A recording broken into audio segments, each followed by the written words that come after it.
आज मी करणार आहे अळंबी। मागे तुम्हाला एका व्हिडिओमध्ये नुसती खोबऱ्याशिवायची दाखवलेली, आज ही रसाची।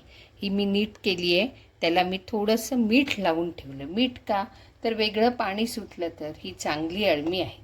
ह्या अळमीची आज मी रस भाजी म्हणजे आम्ही म्हणतो की आमटी टाईप असं करणार आहे।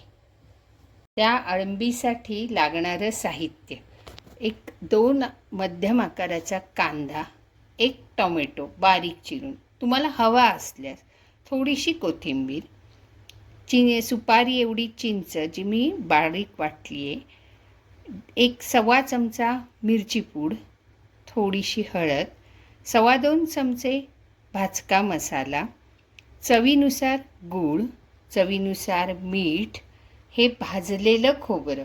ही अळंबी करायची आहे, ती रसाची असल्यामुळे हे खोबरं भाजलेलं, त्यात थोडंसं 2 इंच आलं आहे, 4-5 पाकळ्या लसूण आहे, 1 मिरची आहे आणि हे खोबरं, उभा कांदा मध्यम आकाराचा आणि हे खोबरं भाजलेलं, अगदी अर्धी वाटी खोबरं घ्यायचं आवश्यकतेनुसार। आणि ह्यात अळमीत रसभाजी करणार आहोत म्हणून मी आज हा बटाटा घातला आहे। तुम्हाला हवी असल्यास चणा डाळही घाला। बटाटा हा असा मध्यम आकाराचा चिरलेला आहे। ह्या रस भाजीसाठी हे साहित्य। अळंबी रस अळंबी करण्यासाठी मी 3-4 बोट चमचे हे तेल घातले। तेल तापलंय आणि हा आता कांदा घालते।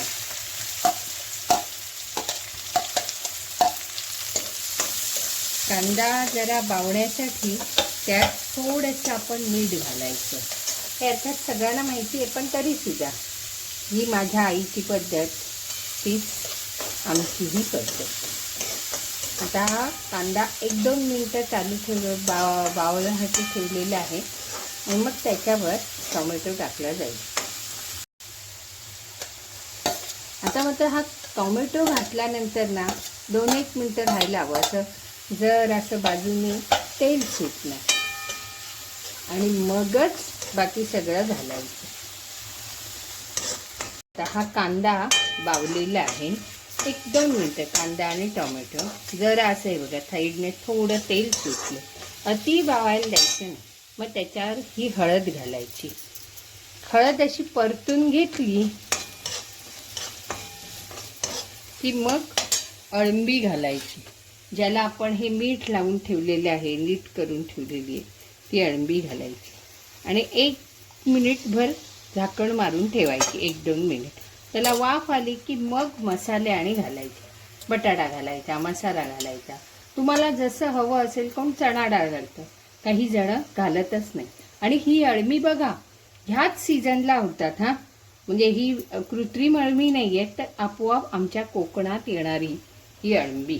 आणि ही ठराविक पेडावर येते म्हणतात माझे मामा मावशीकडे, तर ती नुसती। आता हा काय खूप जण अगदी मस्त बिझनेस करतात आणि खरंच सुंदर लागतात बघा। त्या अळंब्याला आता ही वाफ आलेली आहे आणि आता ही वाफ आल्यानंतर आपण जो बटाटा, मी आज बटाटा घालणार आहे, तो हा बटाटा ह्याच्यात घालायचा। एक का माहिती आहे, आपलं खूप जण असले की जरा थोडीशी एक नाही बटाटा घातला तरी चालतं, पण रसभाजी असल्यामुळे होऊन जातं। आणि मग बटाटा घातल्यानंतर मग आम्ही ही मिरची पूड घालतो। आम्ही कांद्यावर मसाला घालत नाही, कांद्यावर मसाला घातला की तवंग येतो, जी आजी आईची पद्धत तीच।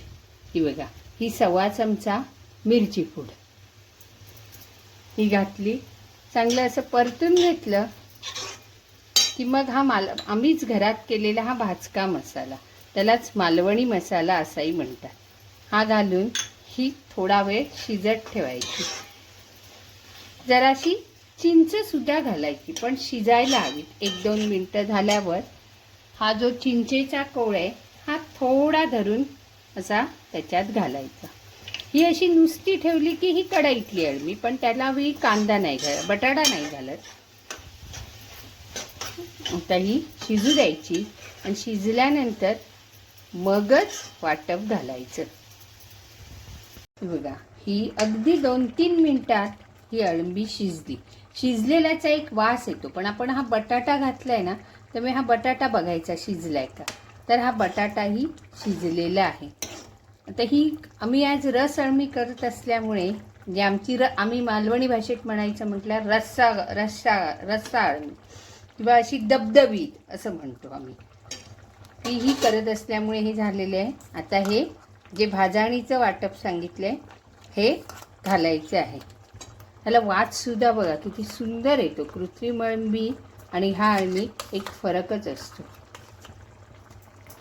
भाजणीचं वाटप घालून झालं की ढवळून जरासं आम्हाला चवीनुसार गूळ घालतो. अगदी थोडं घालायचं, जास्त नाही. गूळ फुटतं हे एवढंसंच घालायचं. जास्त घातलं तर ते बरोबर होत नाही. आणि वरनं कोथिंबीर घालायची की रस अळमी तयार. कशी वाटली तुम्हाला माझी रेसिपी ही नक्की मला सांगा. आणि माझ्या चॅनलला लाईक करा, शेअर करा. लक्ष्मी किचन ह्या चॅनलला लाईक करा, शेअर करा आणि करूनही बघा. हां, धन्यवाद.